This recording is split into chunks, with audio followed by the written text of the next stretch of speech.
Welcome the anointed ones. The courtroom is not where truth is born, it's where lies go to die. Chosen one, buckle your seatbelt because what you're about to hear isn't just another inheritance dispute, it's a scandal that sounds more like a Netflix drama than a legal case. Did you know that nearly 70% of inheritance battles end in family members accusing each other of fraud, theft, or manipulation? But in your story, that statistic feels like child's play compared to the chaos that unfolded. This wasn't about splitting assets or reading wills over tea and biscuits. Oh no, this was a war disguised as paperwork. A family feud that exposed more corruption than a politician's diary. The inheritance case wasn't one with smiles and polite arguments, it was one with receipts, resilience, and the kind of patience that makes even angels roll their eyes and mutter, "Finally," the suspense. Every relative, every lawyer, every snake in the grass thought you were finished. They counted on you folding under pressure, but instead the very evidence they tried to bury started digging them up. Criminal charges are now circling like vultures, waiting for the perfect moment to feast. And here's the irony. They thought they were fighting over land and property, but what you really inherited was untouchable strength, ancestral justice, and a front row seat to their downfall. If karma had a comedy special, your enemies just wrote the script. Stay locked in because this isn't just a case closed, it's a whole case exposed.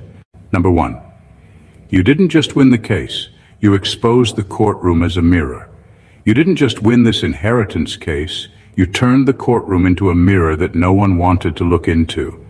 What unfolded wasn't simply a judge stamping a verdict in your favor. It was the truth standing naked in front of everyone who had spent years dressing it up with lies. They walked into that courtroom believing they could manipulate the outcome, twist narratives, and buy influence.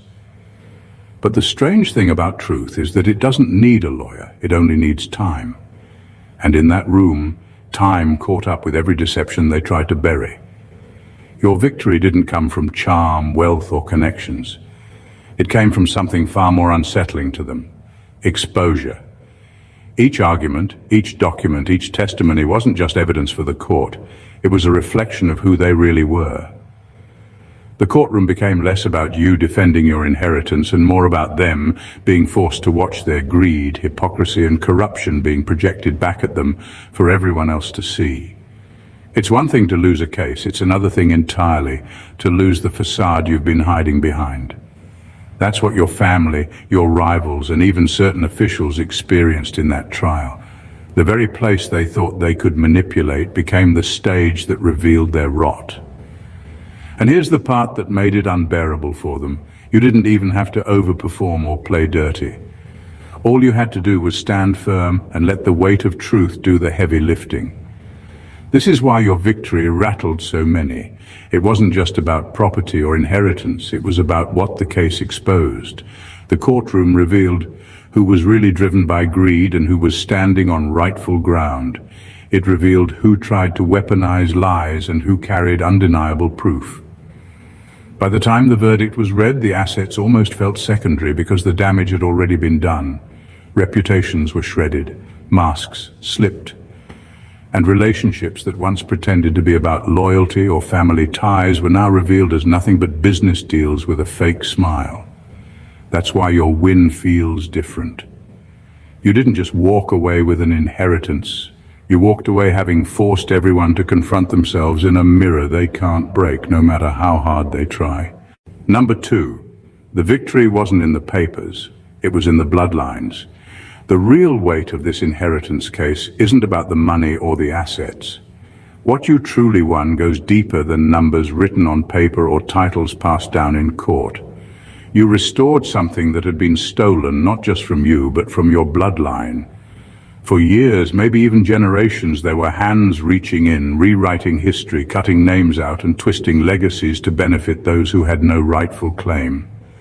When you fought and won, you weren't just securing property, you were pulling your family's name back out of the shadows where others tried to bury it.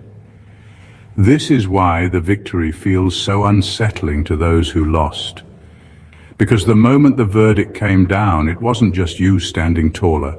It was every ancestor who had been wronged, every voice silenced, every rightful heir erased from their own story. You became the living proof that their erasure was temporary, that destiny has a strange way of circling back and reclaiming what belongs to it. They weren't just fighting you in that courtroom, they were fighting the weight of history correcting itself, and that's a battle no one can win. And here's what makes it powerful. Your inheritance wasn't simply a pile of assets. It was an identity. The land, the wealth, the rights attached to your name are symbolic of belonging, of rootedness, of undeniable connection. When others tried to block you, what they were really saying was, you don't belong. And yet by winning, you turned their lie into a spotlight that exposed their fraud. In the end, the court didn't just validate your claim, it invalidated theirs. That's why this win matters so much. Because money can be spent and property can be sold, but restoring a rightful bloodline is priceless. They wanted to erase your place in the story, but now they are the ones written out as frauds, manipulators, and thieves. This inheritance case wasn't about gain for you, it was about recovery. It was about taking back what was already yours, what was already tied to your name before you were even born. And now that it's been restored, you've not only secured it for yourself, you've re-established it for the generations coming after you. Number 3, criminal charges. Loading is not karma, it's evidence finally surfacing. The criminal charges that are now circling your enemies aren't some mystical idea of karma, they're the direct result of the evidence finally surfacing. For years, these people thought they could bury their crimes under layers of intimidation, silence, and carefully fabricated lies. They moved with the arrogance of people who believed they'd never be held accountable. But the inheritance case cracked open the ground they stood on. What was hidden started leaking into the open, and suddenly the very tricks they used to cheat you are now building the case against them. They thought this was just about money. They believed if they lied enough, forged enough, and manipulated enough, they could walk away richer and untouchable. What they didn't realize is that lies are never free. They always leave a trail. Every fake document, every shady witness, every backroom deal they arranged is now evidence in the hands of investigators. The courtroom didn't just decide who got the inheritance, it also set the stage for the law to catch up with those who broke it. This is what makes your victory so powerful. Winning the case wasn't just about securing what was yours, it was about shaking the entire structure of corruption around it. They expected you to give up, to settle, or to crumble under the pressure. But by standing your ground, you forced everything into the light. Now the same judges, lawyers, and authorities they thought would protect them are the ones scrutinizing their actions.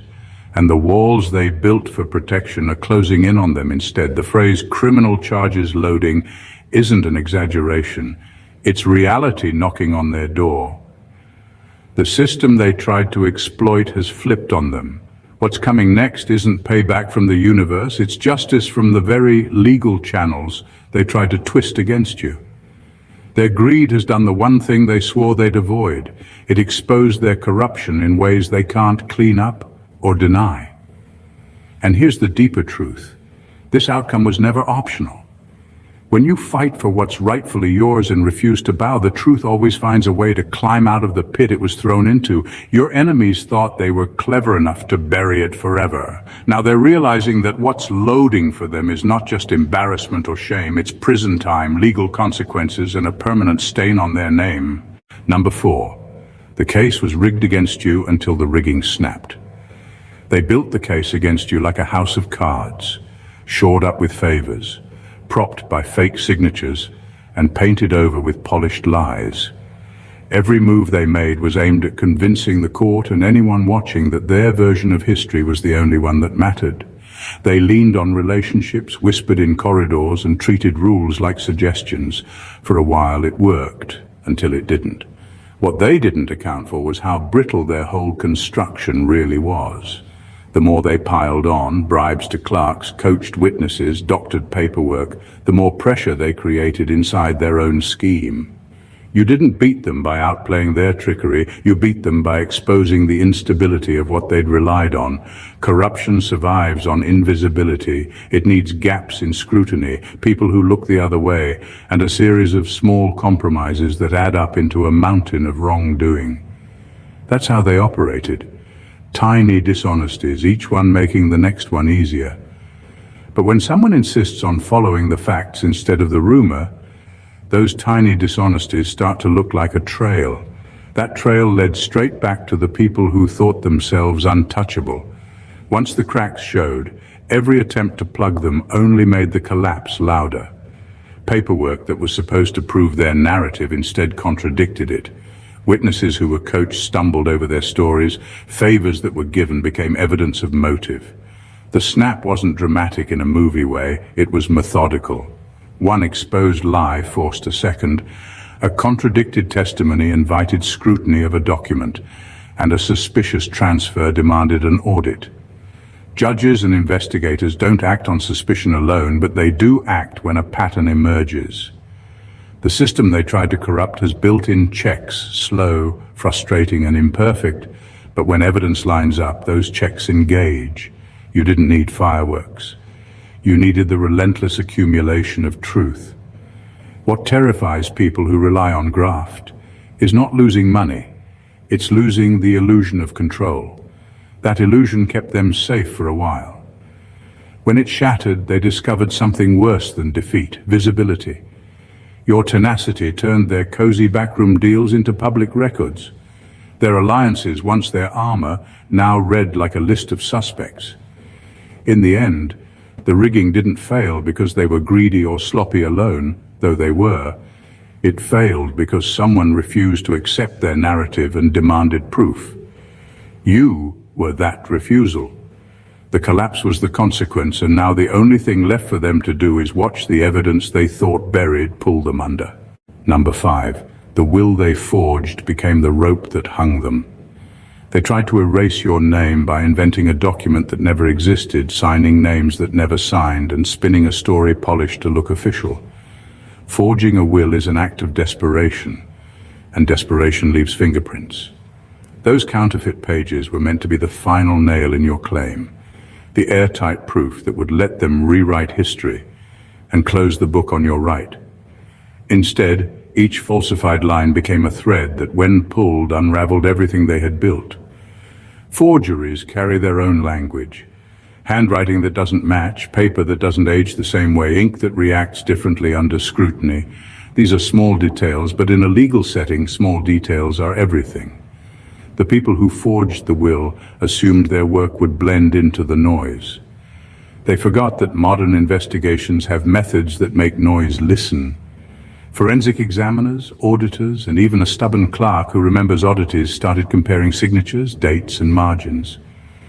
Those tiny inconsistencies formed a map leading right back to their doors. Worse for them, their forgery demanded explanation. Every fake needed a story: why that lawyer was used, why the document appeared that day, who introduced it into the file. Their attempts to manufacture a believable chain of custody created more points of contact, phone calls, emails, favors that could be traced. Each person they involved became another witness who could contradict the official tale. The more they tried to make their lie look natural, the more unnatural it became. When the court ordered investigations, the forged will stopped being a tool and started being evidence. Laboratories testified about inks and papers, bank records tracked unusual transfers, phone logs revealed conversations meant to coordinate the deceit. Those elements combined into a pattern that prosecutors recognize: intent, planning, and concealment. Forgery is not an isolated sin, it is a trail of deliberate acts, and law enforcement follows trails. The most brutal part for them was that the thing they used to remove you from your legacy became the legal noose tightening around them. What they thought would secure their claim instead provided the proof of criminal behavior. The same signatures they hoped would silence you became signatures that demanded answers. The will they forged turned into the rope that hung them because it showed exactly what they were willing to do to win. In the end, forging a will isn't clever, it's combustible. It looks solid until someone strikes a match with a question, an audit, a lab report. That match has been struck, and their fake document is now the undeniable record of their own undoing. Number 6. You inherited more than wealth. You inherited the right to rewrite history. What you gained from that verdict goes far beyond bank accounts and property deeds. When your name was restored, something heavier and more permanent shifted. You reclaimed the narrative that others had been rewriting for years. Families have histories, and those histories are often edited by whoever holds the pen. People with influence can trash a reputation, erase names, and manufacture versions of events that become the accepted story. By winning, you didn't just reclaim assets. You reclaimed authorship over what your family actually was, who your ancestors were, and what their legacy means. That kind of power changes how future conversations will happen. Records that once carried the fingerprints of liar and opportunist are now being corrected, footnotes are being added, and the lies that circulated in whispers are being replaced with documented truth. The legal victory forces institutions to update files, banks to reverse transactions, and registries to acknowledge rightful ownership. Those are practical changes, but the larger shift is cultural. People who used to whisper your name with a sneer now have to reckon with a different story. Schools of thought, family tales, and social memory will begin to reflect the truth you fought for. Restoring your place also creates a new kind of responsibility and leverage. With the title comes the right to demand transparency where secrecy once thrived. You can ask for audits, public records, and verified accounts. You can insist that narratives be corrected in the same spaces where lies were first spread. That authority isn't purchased, it's earned through struggle, and it carries weight. When a future historian or distant relative looks back, they will find proof instead of rumor, inheritance instead of theft, and a lineage that has been actively reclaimed rather than quietly lost. This is why your win feels seismic. It rewrites who gets credit and who takes blame. It forces those who built their privilege on distortion to admit on paper and in court what they did. The symbolic inheritance you secured now acts like a legal and moral ledger, something future generations can point to and say, this was corrected. That correction protects your descendants from the same erasure and gives them a clearer starting point than you were given. In short, you walked away with more than possessions. You walked away with the right to correct history. That right will outlast any check, any house, and any temporary advantage your opponents thought they had. It is the kind of inheritance that shapes identity and secures truth for those who come after you. Number 7. Their greed proved that family was the first battlefield. Greed has a way of stripping away masks, and in your case it revealed something most people aren't prepared to face, that blood ties don't guarantee loyalty. The inheritance battle wasn't really about assets. It was about exposing the uncomfortable truth that the first place betrayal often hides is within family. Outsiders may envy you, competitors may try to block you, but nothing cuts deeper than realizing the people who should have stood beside you were the ones plotting against you. The courtroom became the stage where this hidden war surfaced. And winning it didn't just secure what was yours, it forced everyone to see what family really meant when tested by greed. The deception you faced was sharper because it came from people who knew your vulnerabilities. They had access to your story, your weaknesses, and the intimate knowledge only family carries. That access made their betrayal calculated, almost surgical. Instead of defending your legacy with you, they turned themselves into your opposition.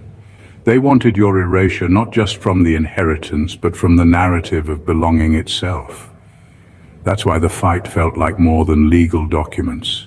It was a battle for identity. But here's what your victory did. It shattered the illusion that family is automatically sacred.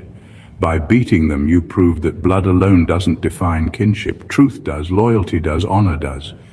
Some people share DNA but not integrity, and when greed entered the equation, they revealed where they stood. You winning the case forced the world to see the fracture lines, those who fought for lies and those who stood for what was right. The fallout is bigger than property division.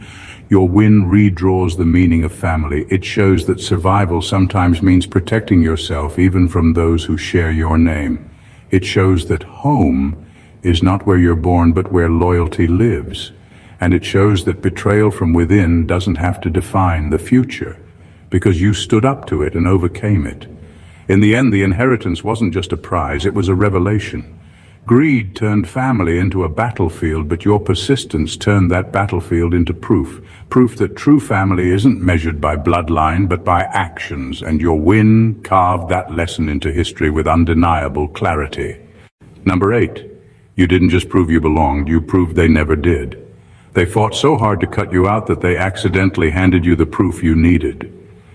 Every forged signature, every frantic phone call, every hurried cover-up was an admission, whether they wanted it to be or not, that their claim had no real foundation. Their strategy was built on pretending legitimacy, creating documents, coaching witnesses, and spinning stories meant to look convincing. But the more energy they invested in making their lie believable, the more obvious it became that their version of events was a construction, not a truth. When someone is desperate to erase another person, they start inventing realities. They produce versions of the past that flatter themselves. They retrofit timelines to their advantage. And they speak with the certainty of people who expect no one to check. That kind of certainty only works if there's silence around it. Your refusal to be quiet forced scrutiny, and scrutiny reveals what rehearsed narratives try to hide. Their certainty began to crack under examination because it was never backed by fact, only by their wish that the facts would disappear. The courtroom doesn't just sort between right and wrong, it sorts between authentic history and manufactured stories. Each time a detail they relied on didn't hold up, it exposed a gap they couldn't explain. A witness who had been coached faltered. A document that had been inserted late showed signs of tampering. A bank transfer couldn't be justified. Those gaps aren't neutral. They point to intention. You didn't need to invent reasons to distrust them. Their own actions did that for you. Their attempts to disinherit you revealed a deeper truth. They were not heirs in any meaningful sense of the word. They were opportunists trying to bend reality to their will. The more they attacked your right to belong, the more they revealed their role as imposters. In trying to erase your presence, they laid out a trail of deceit that traced back to them and nowhere else. That trail turned suspicion into evidence and smears into admissions. By the time the verdict arrived, it wasn't just that you had been validated, it was that their claims had been delegitimized. Your name was restored not because you shouted the loudest, but because their case couldn't stand up to honest inspection. That outcome does something deeper than settle property disputes. It clears the record. It shows future generations who really belonged and who didn't. Their effort to erase you ended up being the clearest proof that their position was never legitimate. Your victory, therefore, is not merely retrieval of assets. It's the judicial unmasking of people who pretended to be rightful heirs but were, in truth, frauds. Number 9. This victory redefined what justice looks like. Justice has always been described as blind, but your case showed that it can also be stubborn, messy, and painfully slow. For anyone watching from the outside, the inheritance battle was proof of how distorted the system can become when money, influence, and manipulation are in play.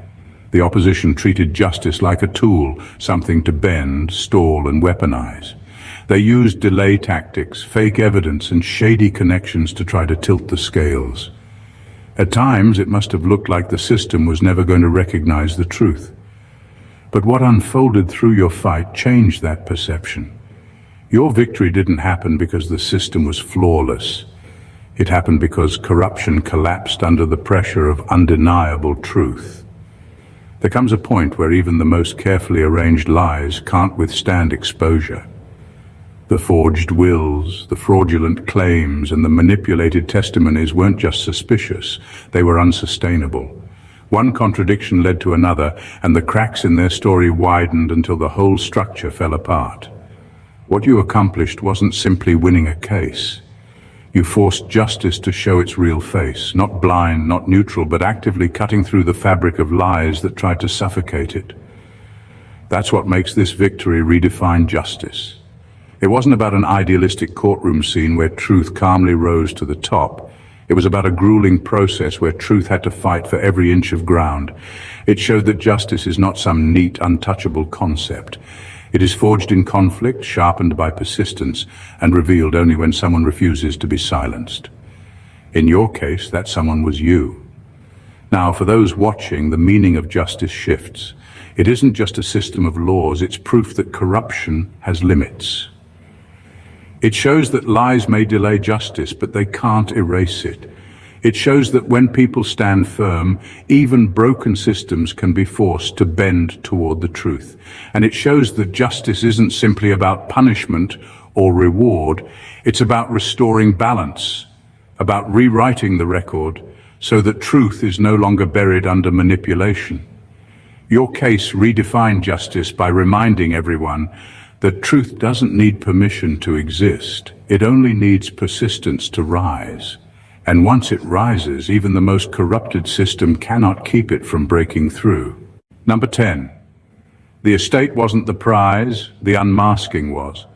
The estate itself was never the real victory. It was the stage where truths that had been whispered in dark rooms were forced into daylight. The houses, the plots of land, the bank accounts, those are what people name when they talk about inheritance, but they're ultimately replaceable. What you took back is far less fungible. You exposed people who built their lives on deception and made their lies visible to everyone who mattered. That unmasking changes relationships, reputations, and power in ways money never could. When those who plotted against you thought they were securing a legacy, they were actually creating the very evidence that would dismantle theirs. Each forged signature, each coached witness, every quiet phone call meant to smooth the path away from you turned into a public record of their methods. The moment those actions had to be explained in front of judges, clerks, and sometimes the press, the whole operation lost its cover. What they relied on, secrecy, leverage, and fear, became the proof of their intent. That's why the fallout matters more than the assets. Property can be sold, transferred, or taxed away. A revealed character stain follows a person forever. Neighbors who once nodded politely now see the pattern. Business partners reconsider deals. Distant relatives change whom they trust. The unmasking rewrites social currency in your favor and bankrupts theirs. It also rewires the story people tell about your family for generations. Where once there may have been muttered lies or convenient omissions, there is now a documented record that supports the truth you stood for. That matters because stories shape who gets opportunities and who gets shut out. You didn't just win a legal battle, you shifted the cultural ledger. And the psychological impact is huge. Those who tried to take from you walk away knowing their methods are on display. They must live with the realization that their tactics can be traced, explained, and judged.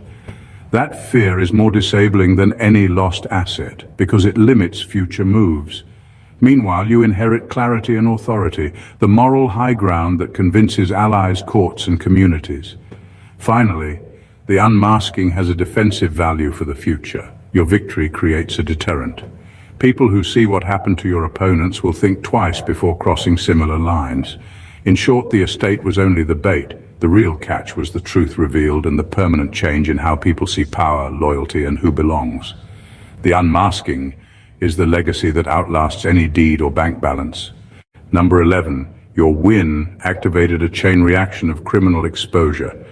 Your victory didn't just close the case, it lit a fuse that no one could defuse. When the verdict was read in your favor, the ripple effect began immediately. Every fraudulent document, every forged signature, every attempt to manipulate the outcome now became a trail of evidence pointing directly to the people who orchestrated the attacks against you.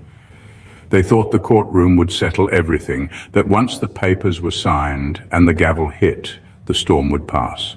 What they didn't realize is that winning the case didn't just protect your inheritance, it triggered a chain reaction of exposure that they could no longer control. Investigators don't operate in isolation, and the law has a memory. Actions taken to deceive or intimidate leave records, and those records are waiting for someone to connect the dots.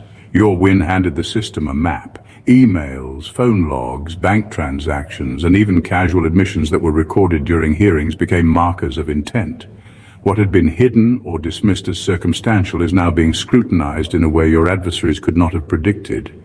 Each piece of evidence adds weight to the next, and suddenly the people who believed they had finished their fight are finding themselves under intense examination.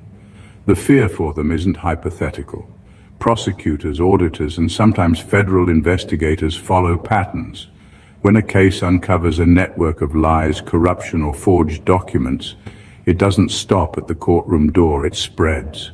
One investigation leads to another, and their careful plans crumble like dominoes. What they tried to control is now controlling them. They are forced to respond to subpoenas, questions, and evidence trails that they once thought would vanish. Their confidence erodes because each day brings new scrutiny, new documents, and new witnesses who fill in gaps they tried to leave blank. This chain reaction also serves as a warning. Their attempt to disinherit you and hide their misconduct now illuminates everything for authorities and for anyone watching. Your persistence made it impossible for them to sweep wrongdoing under the rug. Winning the inheritance didn't just restore what was yours, it activated a system that will follow through on what justice requires. Every false step they took, every manipulation they attempted, is now part of a sequence they can't stop. And that sequence is accelerating with every investigation that confirms what you already knew. Their victory was never meant to be, and now the consequences are unavoidable. Number 12. They wanted to bury you, but unearthed themselves. Every move they made to erase you only strengthened the case against them. They thought intimidation would break your resolve, that threats and pressure would push you to settle, that false accusations and fabricated witnesses would make the truth disappear. But in reality, every act designed to silence you became evidence. Every lie, every phone call, every manipulated signature created a paper trail that investigators could follow. In trying to bury you, they ended up exposing themselves. Their own actions became the proof that they had operated with deceit and ill intent. What's remarkable is how transparent desperation can be. The more they tried to control the narrative, the more they left traces that couldn't be hidden. They created witnesses who contradicted themselves under scrutiny, sent emails that revealed coordination of lies, and manipulated documents that forensic analysis could immediately challenge. All the energy they spent attempting to remove you from the story became a record of their own wrongdoing. Each shovel they picked up to bury you only dug deeper into their own culpability. Their effort to erase you didn't just fail, it backfired spectacularly. Instead of creating doubt about your legitimacy, they created certainty about their guilt. Legal experts, investigators, and even neutral parties could see through the layers of fabrication because the very attempts to suppress you were inconsistent, traceable, and intentional. Each tactic they thought would help them ended up magnifying their crimes. By the time the case concluded, the irony was undeniable. They had invested years trying to hide their actions, yet their schemes were now exposed in full view. Everything that was meant to eliminate your claim became a record of their own moral and legal failures. In attempting to silence you, they made themselves impossible to ignore. Their credibility collapsed, and the courtroom became a place where their own deeds were laid bare, not yours. In the end, their desire to bury you became a testament to their own corruption. Every threat, lie, and manipulation is now evidence against them. The deeper they tried to dig, the more visible their wrongdoing became. You didn't just survive their attacks, you revealed them for exactly who they were, turning their own efforts into the instruments of their undoing. Their shovel became their own noose, and your victory ensured it tightened without mercy. Number 13, your ancestors got the last word through you. This battle wasn't only about you, it was a continuation of a story that began long before you were born. Every attempt to erase your claim, every forged signature, every manipulated document was not just an attack on you, it was an attempt to silence generations who had been denied justice. Your fight became the channel through which those suppressed voices finally spoke. The courtroom became more than a place for legal arguments. It became the space where the echoes of your ancestors demanded acknowledgement, and where truth, long buried, demanded to be seen. Every time you presented evidence, refuted lies, or stood firm under pressure, it wasn't just your knowledge or skill at play, it was the weight of a lineage supporting you. There's a sense of timing in these victories that goes beyond strategy. It feels almost guided, as if invisible hands were nudging events into alignment. The documents you produced, the witnesses who spoke truth, the clarity you maintained under scrutiny, all of it seemed to respond to something larger than the present moment. It was the culmination of years, decades, even centuries of injustice being corrected through your actions. Winning the case didn't just secure the inheritance. It sent a message that the story of your family cannot be rewritten by opportunists. Every false narrative that was introduced into court was dismantled, and each victory in the courtroom reinforced a deeper truth. The legacy of your ancestors is intact. Their struggles, silenced in life, found expression in your persistence. The verdict wasn't just yours, it was theirs, finally acknowledged and restored. This connection gives the victory a resonance that goes far beyond material gain. The inheritance you claimed wasn't just financial, it was spiritual and historical. By standing your ground, you became the vessel through which justice flowed backward and forward in time. It affirmed that legacy, truth, and dignity cannot be permanently stolen, and that when the moment is right, the rightful heirs, whether living or long gone, will be heard. In the end, the case wasn't merely a legal battle. It was a reckoning that bridged generations. You didn't just win for yourself, you carried the weight of your lineage and delivered the final word your ancestors had been waiting to speak. Every signature forged against you became the cue for justice to respond, and the final verdict reverberated far beyond the courtroom, echoing across generations that had been waiting for this moment. Number 14, the real inheritance was becoming untouchable. The true prize of this case wasn't the property, the money, or the titles. It was the transformation that occurred in you. Every challenge, every forged document, every attempt to intimidate or erase you served to harden something that cannot be taken away. By the time the verdict was read, you weren't just an heir reclaiming assets. You had become untouchable. Your presence, your persistence, and your refusal to bow created a state of being that no lie, no manipulation, no threat could shake. That is a form of inheritance far more valuable than any house or bank account, because it cannot be confiscated, hidden, or stolen. People often mistake victory for winning material gains, but true victory is when your existence, your influence, and your integrity become impervious. Those who tried to manipulate the system to erase you discovered too late that you had moved beyond the reach of their strategies. Every scheme they attempted bounced off your resolve, every lie they constructed fell apart under scrutiny, and every intimidation tactic only highlighted their weakness compared to your strength. You became proof that power isn't given. It's earned through endurance, insight, and the refusal to be silenced. This untouchable state is also a form of defense. The very people who sought to remove you from the narrative are now unable to threaten your legacy. Your name, your claim, and your story are secure not because others allowed it, but because you forced it. Their games, designed to trap or suppress you, have no effect anymore. You are operating from a space where manipulation fails, and their fear of you is now more real than any financial loss they may have suffered. Inheriting this immunity changes the rules permanently. You can navigate life with the confidence that your core cannot be undermined. You are no longer playing a game they control. You have rewritten the rules through action, persistence, and the unshakable knowledge of your own worth. That transformation, the ability to be untouchable in the face of deceit, corruption, and aggression, is the inheritance that cannot be measured, taxed, or transferred. It is yours alone, and it guarantees that no future attempt to erase you will ever succeed. You have become the legacy itself, untouchable and undeniable. This inheritance case was never just about property, wealth, or legal victory. It was a reckoning, a revelation, and a transformation all rolled into one. Every challenge you faced, every forged signature, every manipulation by those who thought they could erase you only strengthened your position and revealed the true nature of those opposing you. You didn't just reclaim what was yours. You exposed corruption, unmasked opportunists, and restored a legacy that had been threatened for generations. Your victory rewrote history, proved your rightful place, and activated consequences that will follow those who sought to deceive you for years to come. In the process, you inherited more than material wealth.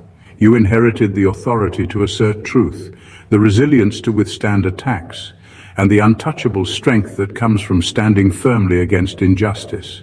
Your ancestors' voices found expression through your persistence. Your fight became a channel for long-suppressed justice.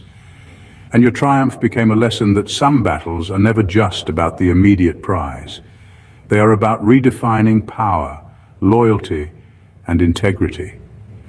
Those who tried to bury you only unearthed themselves, and every act of deception they committed is now part of the permanent record of their failure.